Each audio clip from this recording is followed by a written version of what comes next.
Hello everyone, so this is Edmond Mindaros channel, isang content creator at gumagawa ng mga tutorials katulad ng laptop, PC troubleshootings, mobile device troubleshootings at marami pang ibang klaseng tutorials na sinishare ko dito sa aking channel. At sa video ito ay pag-uusapan natin at igagay ko kayo on how to transfer money from BDO account via online mobile banking to GCash wallet balance. Gusto mo bang mag-cash in sa GCash wallet mo gamit ang BDO Online Mobile Banking at hindi mo ito kabisado kung paano gawin yan? Then stay tuned ka lang at start na natin. So ang gagamitin natin dito ay ang BDO Online Mobile Banking dito lang sa ating Chrome browser. Hindi yung BDO apps na madadownload dito lang sa Play Store. So dito tayo sa online, and the next step dito lang sa ating Chrome browser, i-click mo lang.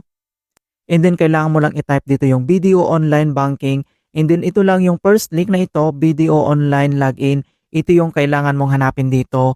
And then I suggest na mas magandang i-add to home screen mo ito para mas madali na lang itong ma-access. Okay? So itap mo lang dito yung add to home screen. And then kapag na-click mo na yan, ganito na yung makikita mo. Then next step, kailangan lang natin mag-login dito sa ating BDO Online. And then i-click mo lang. And the next step, dito na tayo sa BDO Online homepage. So welcome to BDO Online. Kailangan mo lang i-enter dito ang yung username and then yung password. And then fill out lang natin. At once nilagay mo na dito yung username mo and then password, kung gagamit ka dito ng password manager, mas magandang i-manual type mo yan kasi minsan nag-error yan kahit tama naman yung OTP na marireceive natin. So kapag naka 3 times ka dito na enter ng OTP na mali, ito ay malalak yung account mo. So kailangan natin itong i-manual. At once na-receive mo na dito yung OTP, and then kailangan lang natin itong i-enter. And then i-click mo lang dito yung submit. Alright, so napakabilis lang talaga ma-access yung ating BDO Online. So makita mo naman dito yung ating laman ng ating savings account, makikita mo na dito. Then next step, kung paano ba tayo mag-transfer ng pera dito to GCash wallet, dito lang sa top left corner. Makikita mo dito yung tatlong line, i-click mo lang. And then kailangan mo lang i-select dito yung send money. Dito sa send money, and then kailangan mo lang i-select dito yung other banks and wallets. And dito na tayo sa other banks and wallets. And then next step, makikita mo naman kagad dito yung dalawang payment method. Ito yung InstaPay and then yung PisoNet. So dito sa InstaPay, so ang limit na pwede natin is send per transactions ay 50,000, and then my service fee po siyang 10 pesos. Okay? So 10 pesos will be charged per transactions, napakababa lang. Kapag PisoNet naman yung sinilik mo dito, ang limit na pwede natin i-transfer dito ay up to 500,000. So, yung kanyang service fee ay 50 pesos din. Will be charged per transactions. So, select lang natin dito yung InstaPay. And then next step, so send to. Kailangan mo lang i-click yung arrow na yan. And then select mo lang dito or hanapin mo lang dito yung GCash or i-type mo lang dito yung GCash. Kapag na-type mo na yung GCash, makikita mo kagad dito yung GExchange/GCash. Select mo lang. And then account number, kailangan mo lang i-enter dito yung registered mo na GCash mobile number and fill out lang natin. Kapag na-enter mo na dito yung GCash number mo, i-double check mo lang kung tama lahat yung in-enter mo na details. And then next, dito na tayo sa account name. Kailangan lang natin i-enter dito yung complete name natin na registered sa ating GCash account. So double check mo lang kung tama lahat yung in-enter mo.